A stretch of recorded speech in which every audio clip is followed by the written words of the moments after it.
Good afternoon. Welcome to the Room 204 interview show.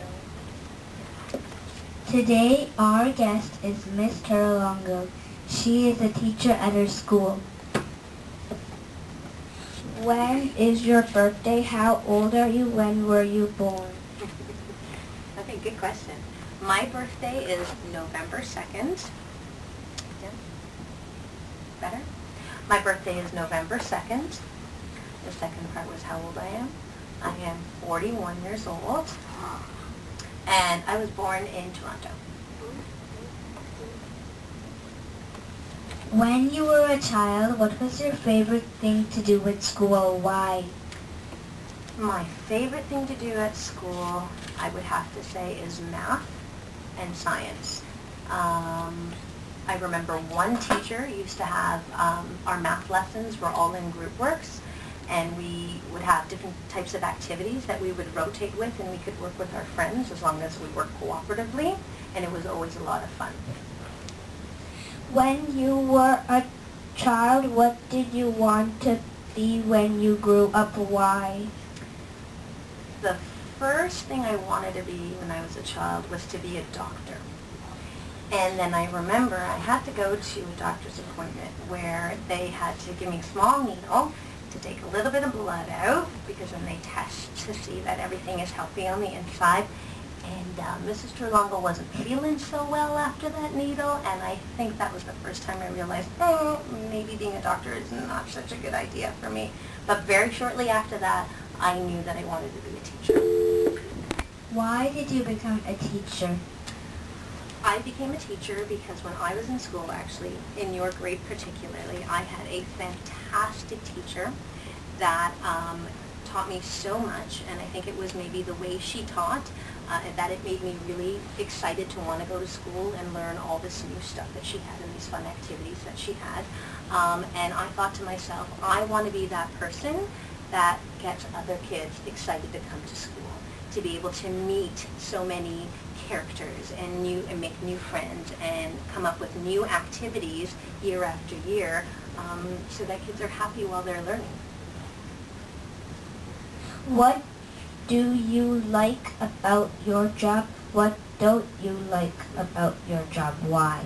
What I love about my job is that I get to make so many new friends every single year, and by meeting new friends, you get to learn about lots of different people from lots of different parts of the world. So that's the most exciting part for me. What don't I like about being a teacher is, I think, report cards.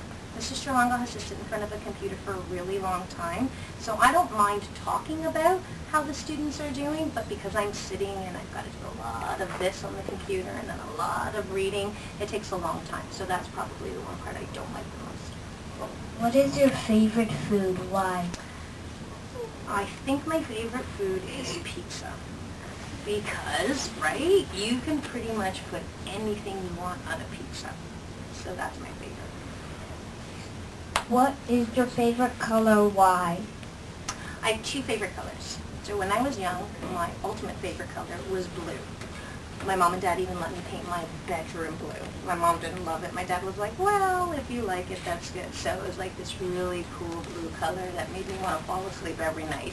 I think as I got a little bit older, I started to like colors like orange and yellow because they made me feel happy. What is your favorite song or band? Why? So I would have to say that my favorite singer, one of my favorite singers, is Michael Bublé, and I kind of like all of his songs. And some of my friends that maybe were in my class last year would remember we had a CD that we played, and I enjoy listening to him. It's nice calming music and kind of makes me feel good. What is your favorite children's book? Why? So when I was about your age, my favorite book to always check out of the library when it was our library day was a poem book called Where the Sidewalk Ends, or Where the Sidewalk Meets, by Shel Silverstein. That was one of my favorites. But the other day I read this book to my student, and it was called The Little Boy Who Lived Down the Drain, and I absolutely loved it. It was fantastic. It was a young girl who thought that her parents and her family didn't like her very much because they didn't pay too much attention to her. But she realized by talking to the imaginary boy who lived down the drain in her bathtub she realized that she just had to try different things to be a part of the family. So her parents were super, super busy, and she decided to help them. And by helping them, she felt like she was getting the attention that she needed.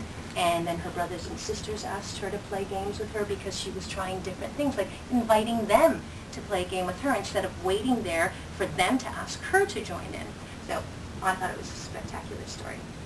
If you had $1 million, what would you do? Why? Oh my gosh. If I had $1 million, I would totally travel the world.